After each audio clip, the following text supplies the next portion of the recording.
As we get into pops and popping, it's exactly how it sounds, quick. If I'm popping off of a wall with a wall run to get height, or popping off of a wall to tack and change direction, I'm not stepping, I'm not climbing, I'm popping. It's nice and quick. The less time I spend on the wall, the more I'm able to take the force that I put into the wall back into my body to use it to either create speed, change direction, or to get height. Biggest thing with popping is that it's nice and quick, active feet. Just like when we're bouncing in warm-up, I'm in my ankles. I'm not bending my knees. I bend my knees to disperse the force. With a pop, I'm trying to take the force that I put into the wall back into my body to utilize to propel me upwards to give me extra height. I don't want to have a straight knee. My knee should be bent, but the muscles in my leg are going to be taut. They're going to be tight. Again, nice and quick on the wall. I'm not bending my knee and pushing. It's a nice active ankle, nice and quick. Again, just like when I'm bouncing. The foot placement on the wall, finding that Goldilocks zone. If I'm too close, my knee's too bent. If I'm too far away, I'm gonna be on my way down when I hit the wall. So finding that Goldilocks zone as I approach, I want to be on my way up when I hit the wall. If my center of gravity, my hips, if they're on their way up as I hit the wall, I don't weigh as much and I'm able to really pop and get that extra height. Eventually we want to be able to pop with both legs, but to start, we want to just find that natural, stronger leg to work the technique. I'm just going to play with approaching the wall and figuring out which leg feels more comfortable, adding a little bit of height. Every time I do this, I want to make sure that I'm landing still facing the wall with my feet together, similar to that bounce back. If I start to add any kind of turning, I'm going to start to compromise joints, ankles, knees. If I'm still facing the wall, one, this is the direction I want to be when I'm trying to actually get on top of a wall.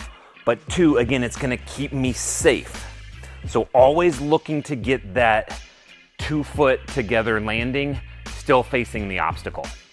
As I'm playing with this, again, just getting nice little quick pop, utilizing 1 foot then the other, doing that a few times, seeing which one feels more comfortable, that we can then work the technique with that natural, stronger leg.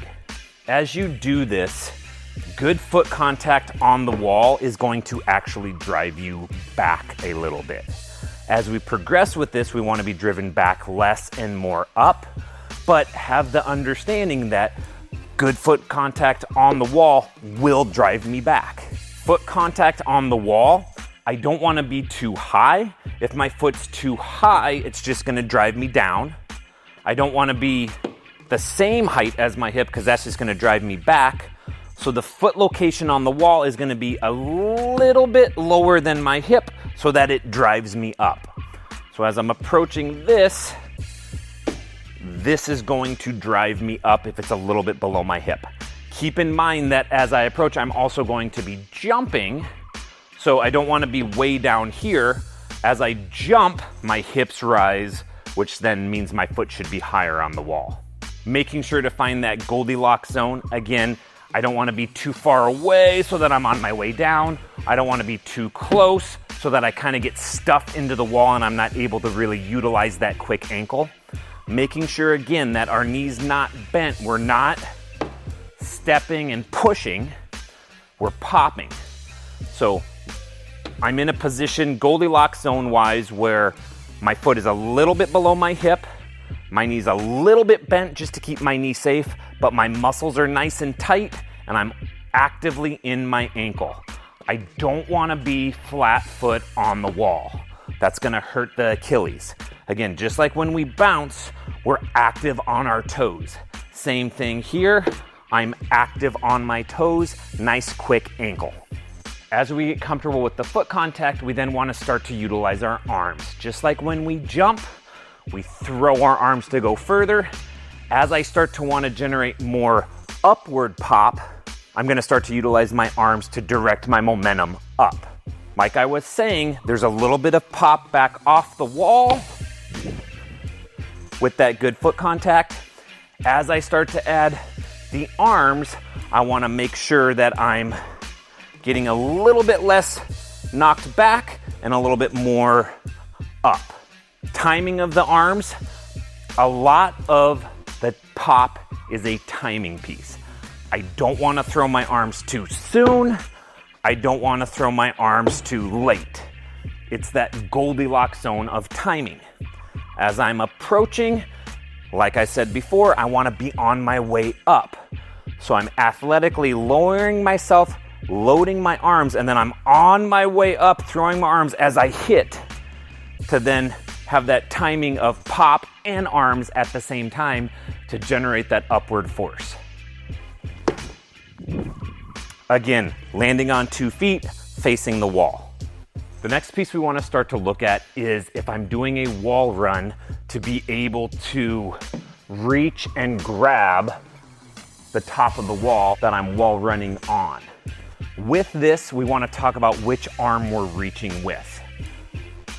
If I pop off my right foot, I want to reach with my right hand.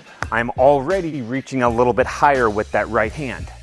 The other aspect of that, if I'm popping with my right foot and I reach with my right hand, if I slip, I'm just going to hit all of this arm, armpit, and kind of upper torso. I'm dispersing the force. If I pop with my right foot, reach with my left arm, and I slip, I'm exposing my face. But I always say to the kids, I like apples, so I want to keep my teeth. So reaching with the same side hand as the foot you're popping with not only gives you a little bit extra height, again, ultimately we want to get that other hand up as well, but if we're just reaching for that ledge, that hand gives me that extra height, but it also protects my face. So if I pop with my left, reach with my left, my other hand is gonna kind of be here as well, just in case I slip, that it's protecting my face. Once I realize I have good foot contact and good pop, I can start to reach with both hands. Again, that same side hand gets a little bit higher, and ultimately that's what we're looking for, is that extra ½ inch to an inch of getting on top of that wall. One of the things we have to take into account as we're doing that wall run is that we don't get knocked back too far. If I have that good foot contact which knocks me back, but I get knocked back so far that I cannot reach the ledge, it's not gonna do me any good to get all this height but not be able to get on top of the wall that I'm trying to get on top of.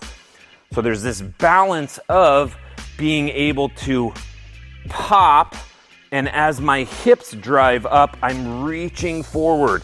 So it's almost like this arc that happens. The force is coming back into my hips, and if I lean forward, it causes this motion. So again, arching to get my hands on top.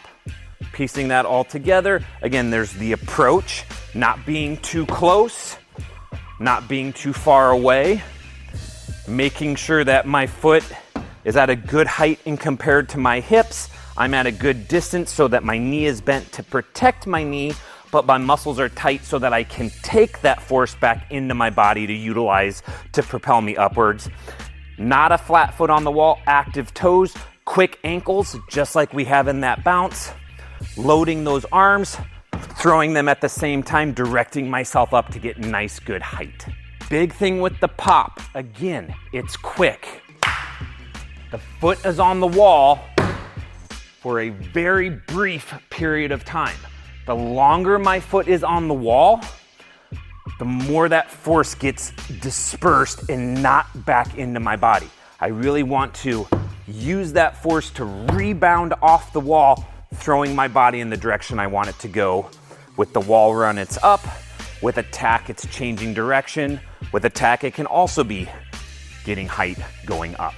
Within that popping, within that pops class, one of the things we look at is pop vaults, whether that's the pop step or the pop Kong. To get into that pop Kong, we're gonna transition into feeling that sensation of butt, hips floating in the air.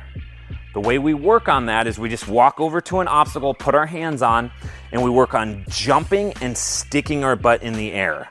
I'm not bending my legs, I'm getting my power from my hips, I'm pressing my butt back, I'm hinging here at my hip joint as I push my butt back.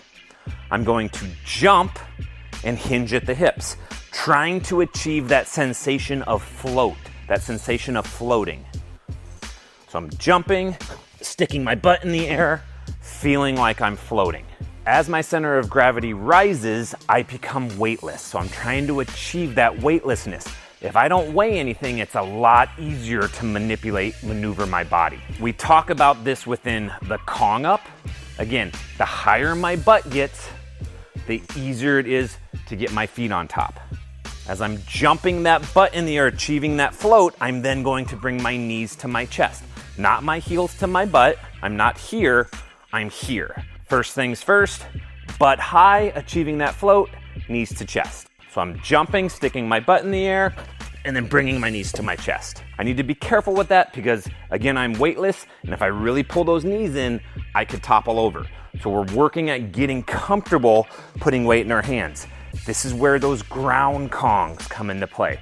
The more you do the ground Kong, the more comfortable you get with that high butt on the ground, building the comfortability of putting weight into your hands, but also building the strength to put your weight into your hands. From there, my butt's high, I'm weightless, I bring my knees up, and then since I'm weightless, it's easier for me to push the box away to get my feet on top. As you practice this, you may want to practice that on a box that has more play, more give. If I'm doing that, putting my hands out a little bit further as I jump my butt in the air, leaving more space for my feet. Eventually, you have to get comfortable with being a little bit more precise, whether it's on a box or on a rail. Now we want to combine the pop with that Kong up. When you come up against something that's a little bit higher to do just a regular Kong up, you're gonna add the pop.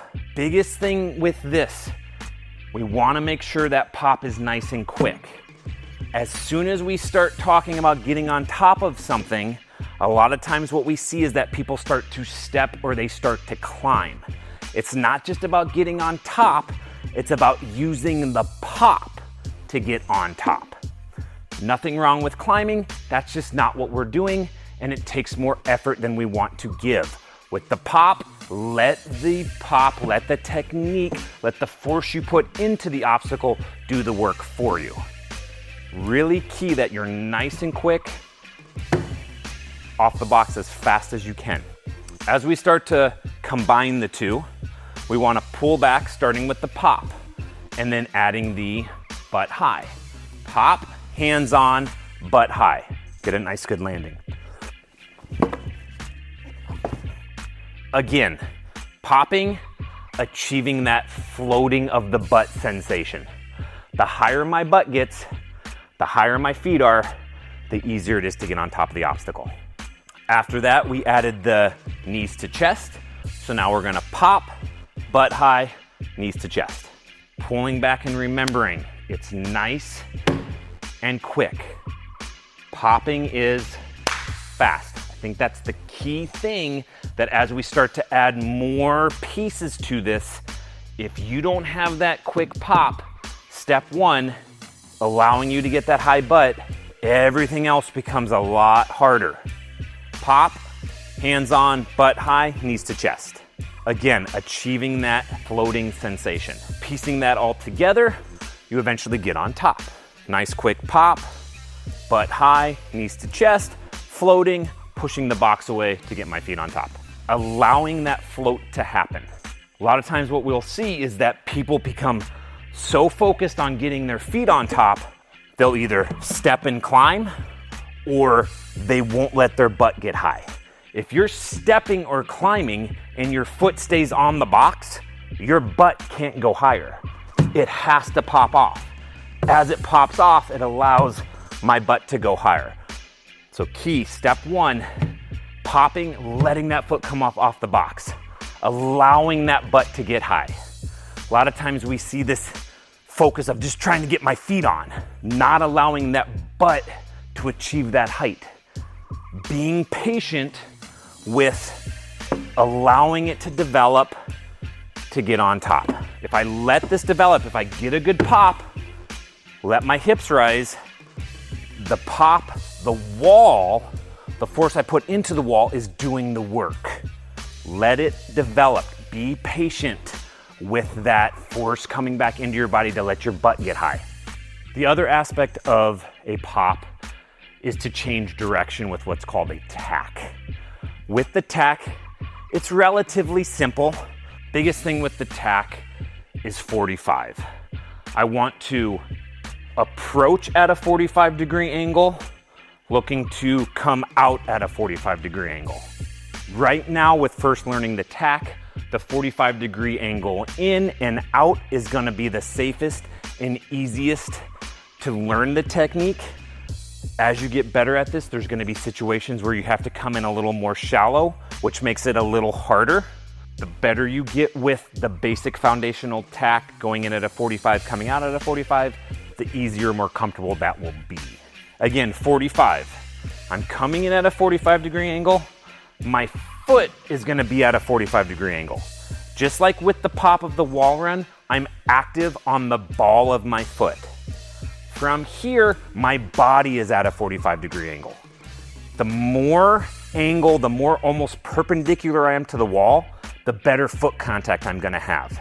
It seems more risky and more dangerous, but again, this is actually better technique, giving me better friction on the wall, which gives me better foot contact. The closer I am with my upper body to the wall, the more I can slip. Really thinking about being back with my upper body. I don't want to be able to touch the wall. If I'm close enough that I can touch the wall, I'm gonna risk creating slippage. I approach at that 45, finding that Goldilocks zone where I'm not too close, where I'm not too far away, contacting. As I'm changing direction, I'm not looking to get height. I'm just stepping on the wall. I don't want to jump into this. The quickest way to get out of this is straight out of it. If I go up, and then down, when I'm just trying to change direction and be quick, that's not efficient.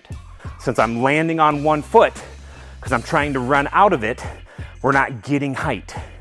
I'm just stepping. Nice and quick. People want to add a little bit of height, so they will go, which isn't efficient. It's not fast. I'm going up and coming down. I'm also coming down on one leg, which not only is hard on this leg and could possibly cause injury, but it slows me down because I'm going here first. If I'm going for height and I need height, that's one thing. Go for height, land on 2 feet. But if I'm changing direction, I stay chest, same height the whole time. Just like when we talk about vaulting over a lower box. I could jump over it, but my momentum goes here. I want this to try to be nice and straight and quick.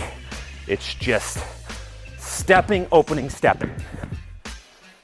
So as I approach, foot again, a little bit lower than my hip, I'm gonna open the gate with my other leg, driving at that 45-degree angle as I open up and look. Approaching at a 45, stepping, and driving. The basic tack is pretty simple, pretty easy.